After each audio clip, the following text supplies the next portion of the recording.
Salut, salut et bienvenue à la chaîne du bien-être où nous aidons nos jeunes sœurs à restaurer leur destinée à partir du bien-être afin de jouir des grâces et talents qui résident en elles.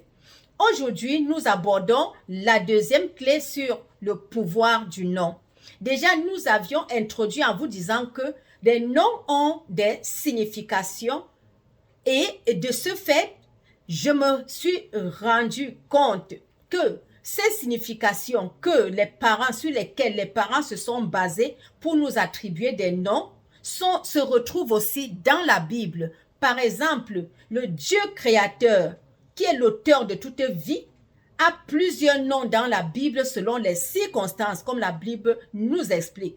On a par exemple le nom de Dieu comme Jéhovah Rapha, et c'est le Dieu qui guérit. C'est ce nom qu'on invoque quand on a affaire à un cas de maladie. Et on dit qu'on a appliqué ce nom quand les gens étaient malades et Dieu a opéré un miracle. On l'a donc appelé cette période-là Jéhovah Rapha. Nous avons par exemple Jéhovah Shalom qui veut dire le Dieu de paix et qu'on utilise pour prier quand des gens sont anxieux ou bien troublés ou bien en période de perte humaine. On prie Jéhovah Shalom.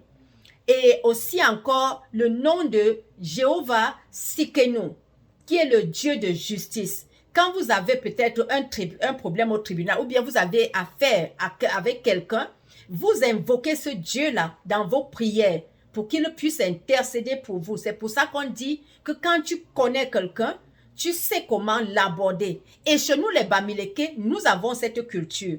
Par exemple, pendant les danses, vous voyez, quand quelqu'un veut vraiment t'élever, il va utiliser tes noms d'éloges. Et quand on te donne ces éloges, tu comprends que c'est quelqu'un qui te connaît dans l'intimité. Et ça te touche profondément et tu réagis en lui faisant des gestes, en allant peut-être lui donner de l'argent et tout cela. Donc, c'est pour dire que nos parents ont appliqué ces méthodes, mais ils n'ont pas poussé leur réflexion pour éviter certains cas.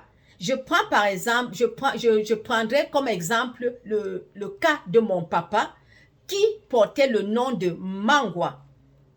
Et ce nom, on le lui a donné parce que quand son papa a enceinté sa maman, qui était notre grand-mère, comme on nous l'a appris, il est mort, il est décédé. Alors, on a donné ce nom à mon père, Mangwa. En Bamileke, Mangwa veut dire que tu as mis et tu as jeté.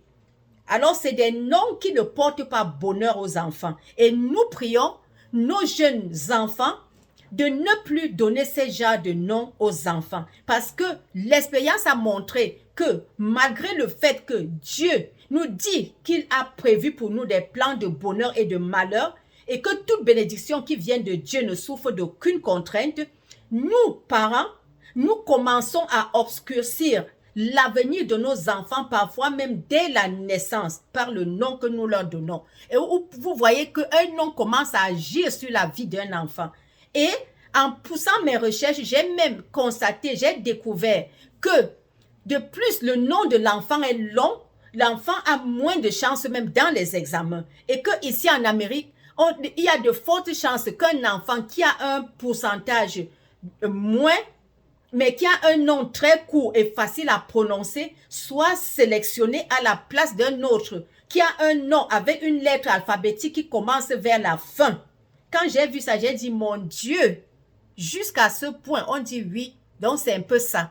Donc quand nous avons par exemple des noms très longs ou des noms qui commencent par des lettres qui sont très loin, les Z, les Y, ici en Amérique, vous avez de fortes chances de perdre certaines places, pas parce que vous aviez mal travaillé, mais à cause de votre nom.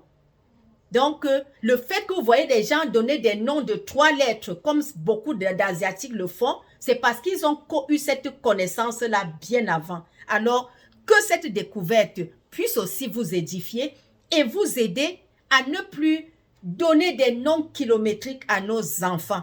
Et aussi à choisir des noms qui portent bonheur, qui aident l'enfant à réussir. Si vous reconnaissez par exemple que le nom que vos parents vous avaient donné a des significations négatives, ne donnez plus ce nom à vos enfants.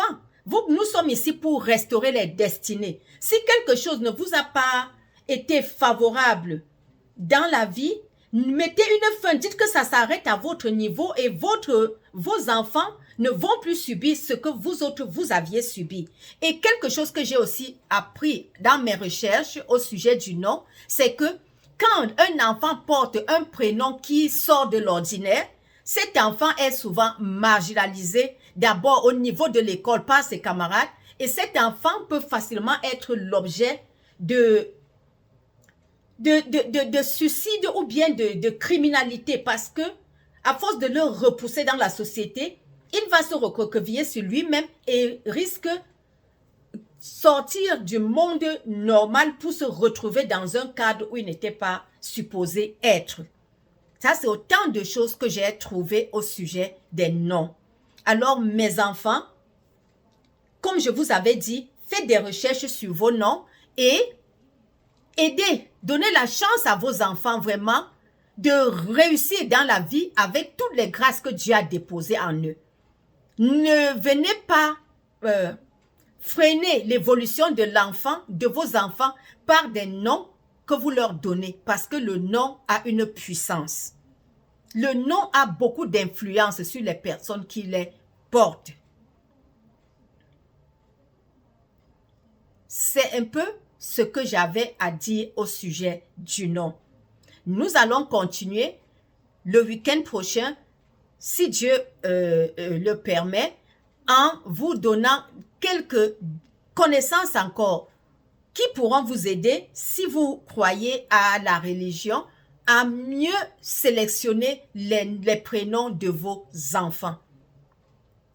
Alors, que le Saint-Esprit vous accompagne, que la grâce de Dieu soit avec vous, mais ne vous alarmez pas si vous avez un nom qui ne porte pas bonheur, car la parole de Dieu nous dit, à chaque journée suffit sa peine.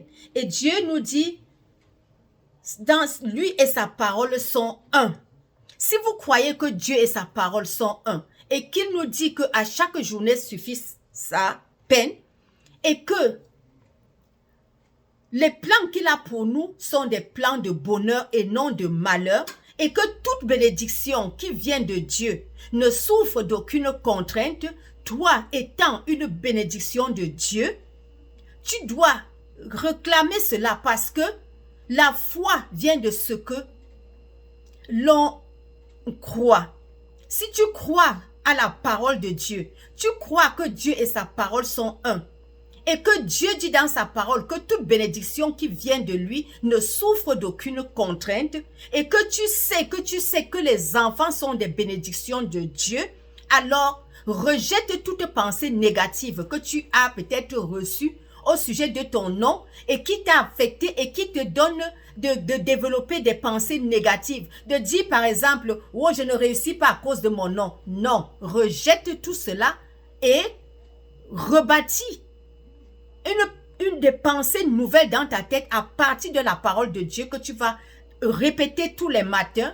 Toute bénédiction qui vient de Dieu ne souffre d'aucune contrainte. Je suis une bénédiction de Dieu. Alors, le nom que mon Père m'a donné n'est pas plus puissant que le Dieu qui m'a créé. Alors, je suis né pour réussir. Si tu te dis ces paroles tous les jours et que Christ est mort sur la croix pour moi, que j'ai une vie d'abondance, tu verras qu'à force de te dire ça, les paroles négatives que tu déclarais autrefois, peut-être parce que tu avais entendu dire que ton nom est ci et ça, vont partir de ta tête et tu vas revoir que ta vie va prendre un nouveau départ. La foi déplace les montagnes. Que le Saint-Esprit vous accompagne, mes enfants. Bon début de semaine et bonne fête de Saint-Valentin à tous mes amours. Je vous aime, je vous adore et dans la paix. Bye.